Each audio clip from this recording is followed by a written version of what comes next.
Yeah, the important thing is just scare yourself. You should do that once a day. Yeah. Let's scare ourselves again today. Scare ourselves silly. Like silly geese in goose suits. How come we never say the name of the podcast anymore? This one? Yeah. The Sgt. Pepper's Lonely Hearts Club Band Good Time podcast? Yeah, the only podcast that It's scrawled on walls and it's carved into trees. Sigmund Freudiates. That identifies, biographies, and caramelizes. All of the figures on the cover of 1967's Sgt. Pepper's Lonely Hearts Club Band. Today's episode, we're taking a little left turn. I mean, we're still going to go left to right, but we've been doing two at a time. And I think we decided we're going to just do one at a time now. Yeah, it's more room to breathe. Exactly. Let the podcast breathe. Take a deep breath. Take the biggest breath Now that we're of the at day. Golden Ox Studios, I wish this was called Golden Axe Studios, because Golden Axe brings back a lot of really fond memories from my childhood. You saying eggs or axe? Golden Axe. Golden Axe. Yeah. Like the body spray? It was a hack and slash fantasy adventure game where you'd run around as either a barbarian, a sexy lady who's almost naked. She has a sword. I know it's when you were. I was the dwarf. I was always the dwarf because he had the axe. On the And my cover, axe. the barbarian had the axe. But when you actually play the game, he has the sword. When you actually play the game? Never heard of this. What system was that for? It was an arcade game, but it Okay. was, I think it was made by Sega, and it ended up being a classic Genesis title. That's where most of us know it from. Mm-hmm. There were 2 sequels. Golden Axe. Yeah, never. But we're talking about Golden Ox. Golden Ox Studios here in Tremont. Tremont? Tremont. Tremont. Tremont. Tremont. A little, just a stone's throw from Cleveland, Ohio. Is it in Cleveland, technically? No, I don't think it is. I think it's like Everything's a in borough. Cleveland. They're all suburbs. Suburb. The mail will still get to you. If you put Cleveland, the mail will get to you. It doesn't matter where you are, as long as you're not like in Akron, you know, or Cuyahoga Falls. But I feel like within 20 minutes of any suburb surrounding Cleveland, you could say that you're in Cleveland. The mail will get to you. Moon over Parma. Make sure my mail gets there. But yeah, we're here and the cameras are on. Well, they're not on, but they're out. One They're might be on. definitely in the room, and They they're are pointed staring at us. Yeah. directly at us, which is kind of creepier if they're off, because it's like a blind person just standing there right in front of you, just staring at you. And there is a blind person just staring at us as well. Let's not mention him. And all the statues and the taxidermy. Every time I turn my head away from that one statue right there, the one with the carrot, every time I turn my head, it's like slightly posed differently. It's creeping me out. The carrot seems to be deteriorating too. Like there's less and less of it every time I turn. Is he eating it? It's impossible. Couldn't be. We've lost the thread. We're talking about H.G. Wells today. So we're just doing one. H.G. Wells, which was a TV show on the Home and Garden Network about putting wells into your apartments. Gee. Sorry, that's what I thought you were going to say. What was I going to say? Nothing. HG TVs. Yeah. Put a well on the TV. It's just a picture of a well. It's actually just the shot from The Ring. Yeah. The well from without The the Ring creature. on an HG. Yeah. No, that's extra. H.G. Wells was a little extra himself. He was born in 1866 in Kent, England, back on September 21st, and he died years later, a lot of years later, 80 years later, October 13th. He would have been 109 on the day if he was there for the picture, however that goes. But he was a novelist in short stories, pretty much the father of science fiction and utopian and not so much dystopian, more utopian stories. Talked about tanks and space travel and nuclear weapons, satellite TV, even a thing you can kind of compare to the World Wide Web, the internet. He thought of all these things before they happened. Time travel, the big one, most probably known, best known for the time machine. Yeah, if it wasn't for H.G. Wells, there would be no Terminator franchise. No. Or, Back to the Future. I guess so, yeah. Or anything that does the time travel dance. Alien Invasions, also. War of the Worlds. Right. Kind of a big deal. Orson Welles. Mm-hmm. Famous performance. Yeah. That was in 38. We'll get a little bit more into that performance that he did. Also, Invisibility, The Invisible Man. So, pretty good report card for the guy. Before he was a writer, though, he studied biological engineering. Kind of lends pretty well to all the stuff he ended up doing, like the Time Machine, like I said, Invisible Man, War of the Worlds, Island of Dr. Monroe. Oh, sorry, not Monroe. Moreau. Can we see that movie? I want to watch a movie about a crazy, deranged Marilyn Monroe.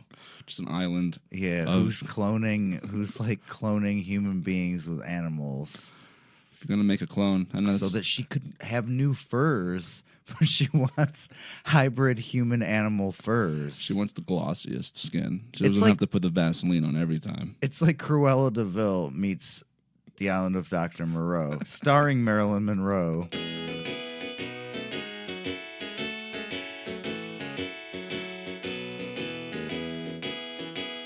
H.G. Wells also had diabetes and started.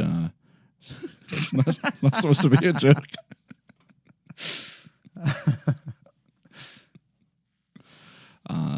Started a foundation about awareness of diabetes, so hooray for him there. And then, in 1938 was the War of the Worlds broadcast that Orson Welles did. That was in 38? 38. Yeah, 8 years before. 8 years before H.G. Wells died. So he was alive while it happened. Oh, are there any accounts of his opinion on the piece? It shouldn't be lost on us or on the listener that both of their last names are Wells. Yeah. They're not related. One of them has an E, like two E's. Yeah. That being Orson. This is off of Wikipedia. H.G. Wells and Orson Welles met for the first and only time in October of 1940, so 2 years later after the broadcast. Shortly before the second anniversary of the Mercury Theater broadcast, they were both lecturing in San Antonio, Texas. Two men visited KTSA studio for an interview by Charles C. Shaw, who introduced them by characterizing the panic generated by the War of the Worlds. Wells was skeptic about the actual event of the panic caused by this sensational Halloween spree, saying, "Are you sure there was such a panic in America, or wasn't it your Halloween fun?" Orson Welles replied, that it's supposed to show the corrupt condition and decadent state of affairs in democracy that the War of the Worlds went over as well as it did. That's what Orson Welles was saying? Yeah.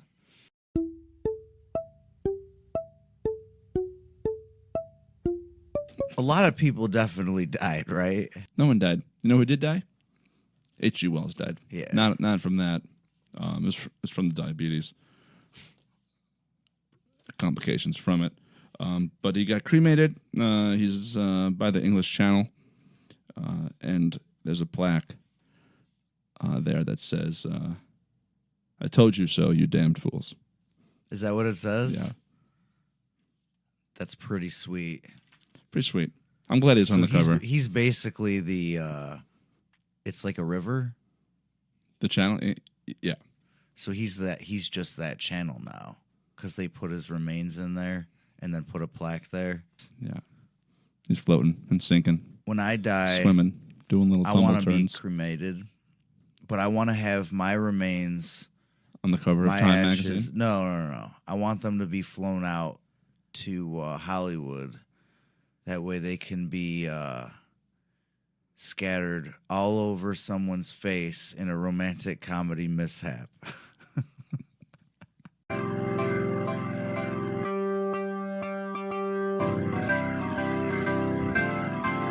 Well, I've typed it into the computer here, and we have what is left of the script to Island of Dr. Monroe. What is left of it? Yeah.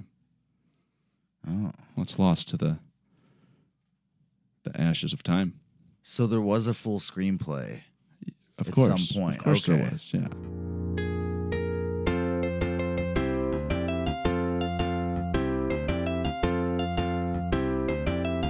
Title: The Island of Dr. Monroe. Interior: Dr. Monroe's lab. Night.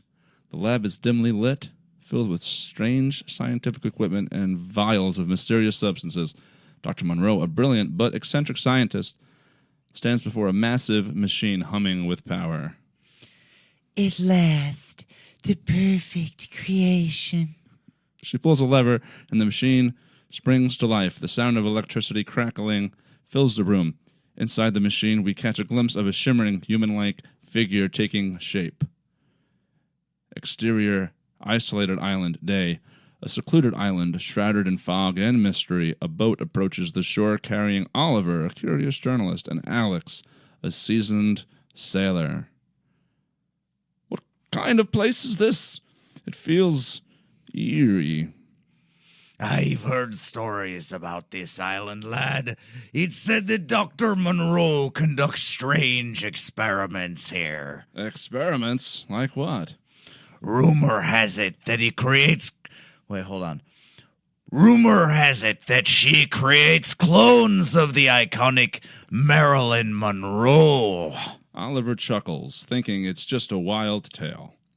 Interior: Dr. Monroe's lab. Continuous. Oliver and Alex sneak into the lab, witnessing the bizarre sight of several Marilyn Monroe clones being tended to by robotic assistants. I don't believe it. These are real, living clones. We shouldn't be here. Let's get out. Before they can leave, Dr. Monroe appears, blocking their escape. Ah, welcome to my sanctuary, gentlemen. I see you've discovered my creations. This is madness. Cloning Marilyn Monroe? Why? Marilyn Monroe was an icon of beauty and grace. By creating her clones, I can share her beauty with the world, immortalizing her essence forever. Who is me? Because I'm Marilyn Monroe. At what cost? These are living beings, not mere objects. They are the epitome of perfection, my life's work. And you, Oliver, could be the one to document it for all history. No, I won't be a part of this. Dr. Monroe becomes enraged and orders his robotic assistants to capture Oliver and Alex. Interior: Dr. Monroe's lab. Later. Oliver and Alex are locked in a cell surrounded by the Marilyn Monroe clones. We have to stop him, Alex. This madness must end. I agree, but how? We'll expose her. Show the world what she's doing here. We'll bring down the curtain. Dr. Monroe's twisted experiments. Exterior: isolated island. Night. Oliver and Alex manage to break free and make their way back to the shore. The fog thickens around them as they head towards the boat. Interior: Dr. Monroe's lab. Continuous. Dr. Monroe realizes the escape and pursues them on her robotic minions. With her robotic minions. It'd be funny if they were water, boats. Like they double as water boats. What if she just was riding on like a hovercraft that had the fans that, but like it's just blowing her skirt up while she's riding it? I can see it. Exterior: Isolated island night. Oliver and Alex reach the boat just in time, but Dr. Monroe and her robots catch up to them. You will not leave here alive. Your reign of unethical science ends now, Dr. Monroe. A dramatic confrontation ensues, with the clones assisting Oliver and Alex in overcoming the robots. Dr. Monroe is finally cornered. You can't understand the brilliance of my work. Your work may be brilliant, but it's also inhumane. Cloning people against their will is not progress. It's a violation of their rights. The Marilyn Monroe clones surround Dr. Monroe, seemingly empathetic towards her despite her actions. We may look like her, but we are more than just clones. We have our own thoughts, feelings, and desires. You treated us as objects, but we are as human as you are. Feeling a pang of remorse, Dr. Monroe realizes the depth of her wrongdoing. I never intended for this to happen. I lost myself in my obsession. The clones comfort Dr. Monroe as Oliver and Alex radio for authorities to come to the island. Exterior, isolated island, morning. Authorities arrive, taking Dr. Monroe into custody and arranging for the clones' proper care. At least they have a chance at a real life now. True, but it's a shame Dr. Monroe couldn't see the beauty of it in each individual life I've created. As the boat sails away from the island, Oliver and Alex reflect on the consequences of unchecked ambition and the importance of treating all beings with respect and dignity. Fade out.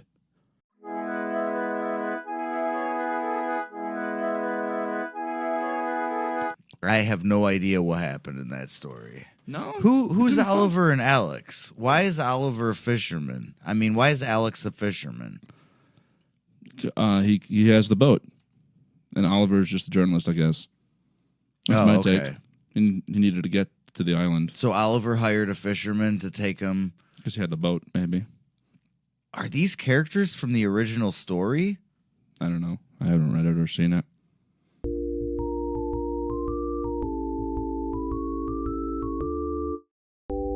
Have you ever seen the movie The Time Machine? No, You've never seen The Time Machine? I've read the book like 3 times.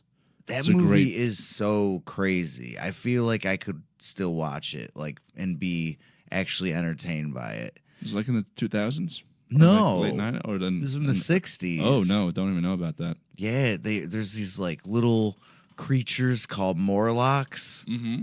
but I think they were just little people that they They're the hired ones that to live play 'em. under the ground. right? Yeah. Mhm.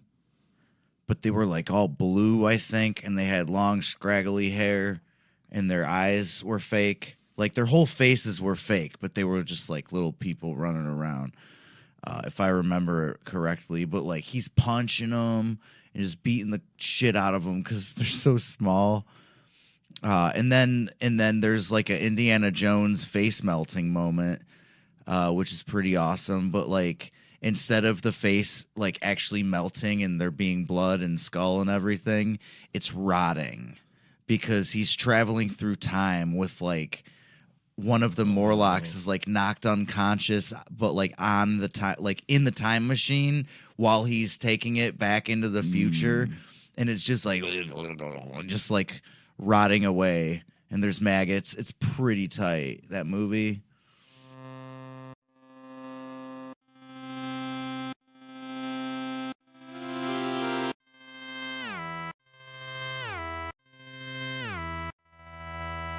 In the book, it talks about when he first goes into the machine and turns it on, and the description of it it's fantastic. It like speeds up and it becomes day and night so fast that it's like a strobe light effect, and then like that sort of becomes still, but you just see things grow and die, and That's what happens in the movie.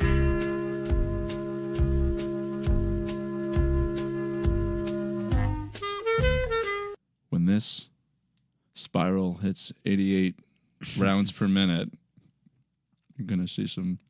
You're gonna see Serious some shit. serious shit. You know what was smart about H.G. Wells that was not smart about Bob Gale and Robert Zemeckis is that they took Marty McFly 30 years in the future, whereas H.G. Wells was like, we're going 100 million gazillion years into the future. Like, the main events of that story take place like a gazillion years into the future. There are so many zeros. I don't remember what the exact year was, but there was like at least like 16 zeros. So it can never be proven wrong. No. He's like, just wait. Trust me. No. It's cool. So do you think he time traveled himself? There's a film called Time After Time If you're that lost? posits that question. It's about H.G. Wells actually having the time machine that he wrote about and telling a bunch of his friends in a similar fashion that happens in the story The Time Machine. But, like, he's telling his friends, no, I made this thing. And all of his friends are like, it's a gag, kind of like in the story The Time Machine. Mm-hmm. But one of his friends happens to be Jack Cyndi the Ripper. Lauper. He's Jack the Ripper. He doesn't know he's Jack the Ripper because he's just a respected doctor. And but he's like secretly he's Jack the Ripper because I think canonically Jack the Ripper was a doctor. Mm-hmm. That sounds right from the From Hell movie. I think he was. Spoiler. I think he was believed to be a doctor. So like in the movie, he's friends with Jack the Ripper, but he doesn't know it's Jack the Ripper. And Jack the Ripper ends up taking the time machine. But H.G. Wells has like a watch that will always bring him to like where the time machine is or something. It was something like that. So he ends up following Jack the Ripper into present day 1980s New York. And hilarity ensues. Mary Steenburgen is in it. So she's in at least 2 time travel movies.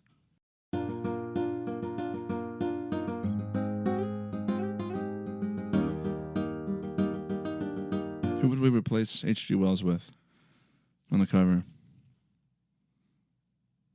Doc Brown. Doc Brown. Perfect.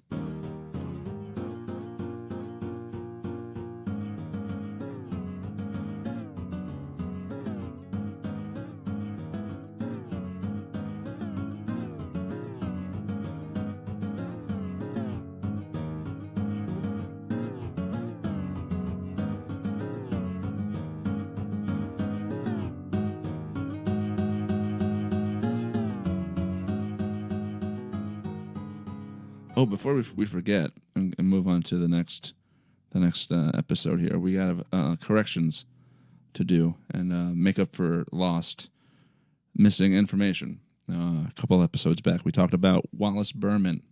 Remember Wallace the Berman? Burmeister, The collage artist. the collagier.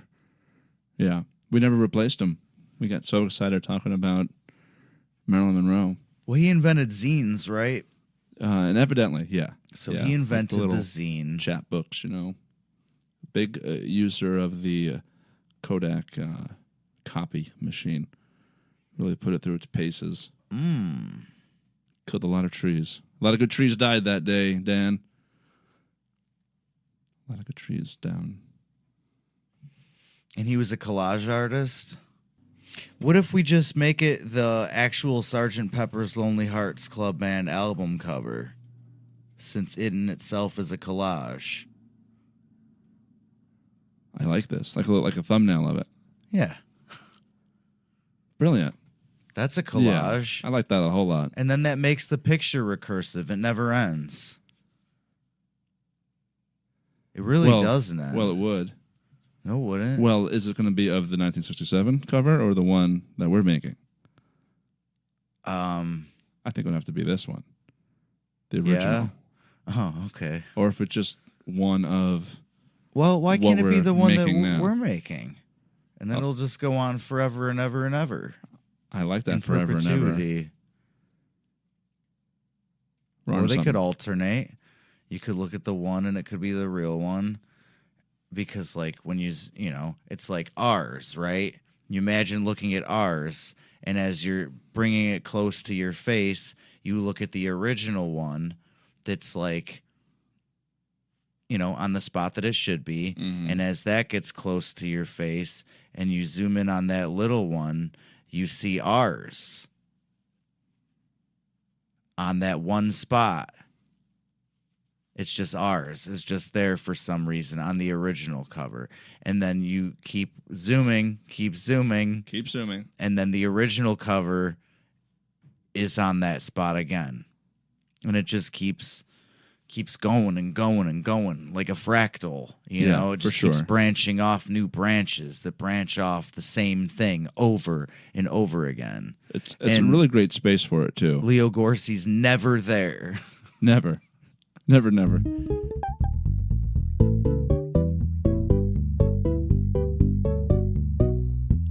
I belong to this Facebook group called the Bowery Boys Depreciation Society. That's a malaprop for Appreciation Society.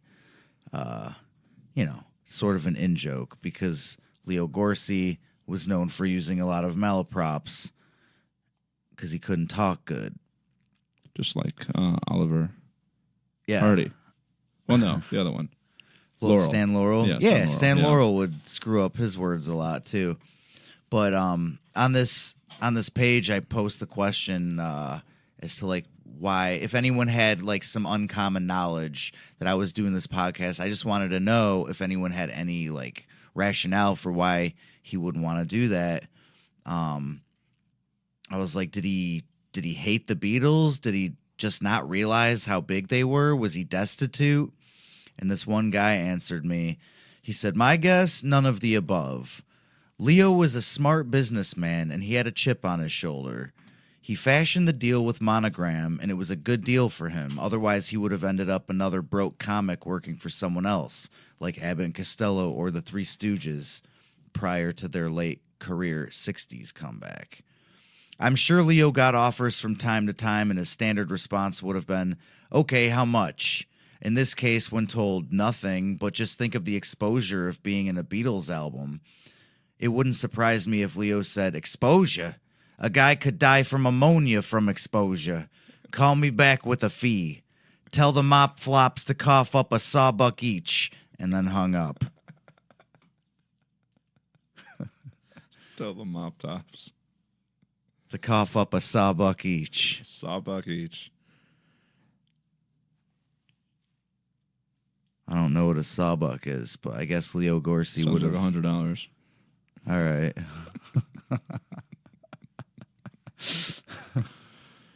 That's cool, though.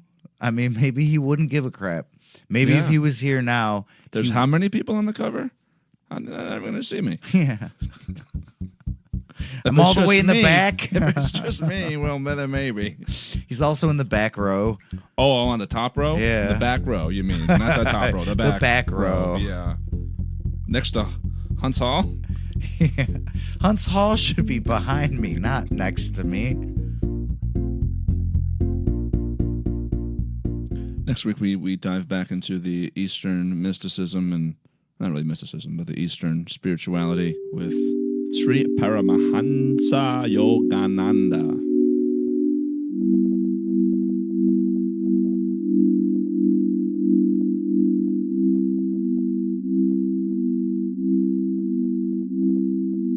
Well, we need to confirm that with a white British man on YouTube.